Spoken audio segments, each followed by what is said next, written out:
आपलं भारतीय संविधान हे आपल्या आईसारखं काम करत असतं. जसं की आई, समजा तिला 2 मुलं असतील आणि त्यातील एक मुलगा जर आजारी असेल तर जो आजारी आहे त्याची माया आई जास्त करत असते, त्याला खाऊ पिऊ जरा जास्त करत असते. तसंच आपलं भारतीय संविधान जे लोक सोशली आणि इकॉनॉमिकली बॅकवर्ड आहेत अशा लोकांसाठी स्पेशल प्रोव्हिजन आपल्या संविधानामध्ये केलेले आहेत. आणि अशातच एक प्रोव्हिजन म्हणजे कलम 39A.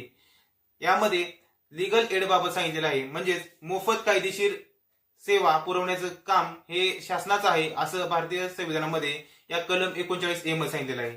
त्यामध्ये असं म्हटलेलं आहे की कोणतीही व्यक्ती त्याच्या आर्थिक परिस्थितीमुळे किंवा इतर कमतरतेमुळे न्यायापासून वंचित राहू नये म्हणून शासनाने योजना राबवाव्यात असं या कलमामध्ये सांगितलेलं आहे. मग आता या कलमांतर्गतच नालसाची स्थापना आहे, नॅशनल लीगल सर्व्हिस अथॉरिटी, ज्याला आपण राष्ट्रीय विधिक सेवा प्राधिकरण असं म्हणतो, ज्याच्यामार्फत मोफत विधी सेवा देण्याचं काम चालू असतं.